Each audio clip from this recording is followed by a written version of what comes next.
សួស្តីអ្នកទាំងអស់គ្នាថ្មីនេះក្រុមហ៊ុន Huawei បានធ្វើការណែនាំ Smartphone ស៊េរីថ្មីប្រភេទលំដាប់កំពូលក្នុងសប្តាហ៍ទី24ឆ្នាំ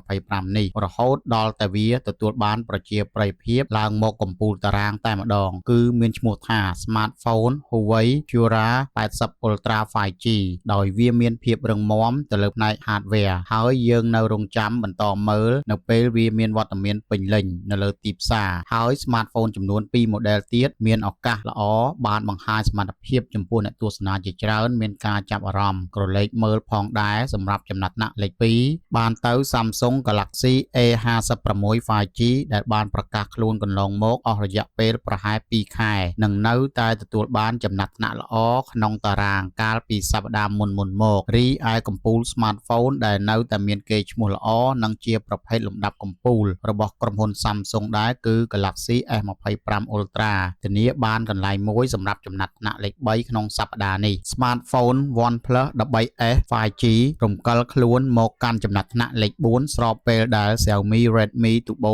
4 Pro បន្តឡើងចំណាត់ថ្នាក់មកកាន់លេខ5ផងដែរបើគេមិនភ្លេចទេថា Smartphone កំពូលរបស់ក្រុមហ៊ុន Apple គឺ Apple iPhone 16 Pro Max បានប្រកាសខ្លួនតាំងតែពីឆ្នាំមុនជាពិសេសស្ថិតនៅបាតតារាងសប្តាហ៍មុនបានឡើងមកកាន់ចំណាត់ថ្នាក់លេខ6និងមិនមានអ្វីប្លែកទេដែល Smartphone Poco X7 Pro នៅបន្តទទួលបានចំណាត់ថ្នាក់លេខ7ដែលមិនសូវមានការប្រែប្រួលឡើយអមដោយ Vivo IQ Neo 10 5G ទទួលបានចំណាត់ថ្នាក់ដដែលលេខ8ដោយសប្តាហ៍មុនប្លែកតែ Smartphone 2 model នេះបានរំកិលខ្លួនមកកាន់ចំណាត់ថ្នាក់ចុងក្រោយគេលេខ9 Infinix GT 30 Pro 5G និង Smartphone ល្បីឈ្មោះទៅប្រកាសខ្លួនមួយទៀត Samsung Galaxy S25 Edge ចុងក្រោយគេលេខ10សូមអរគុណសម្រាប់សប្តាហ៍នេះ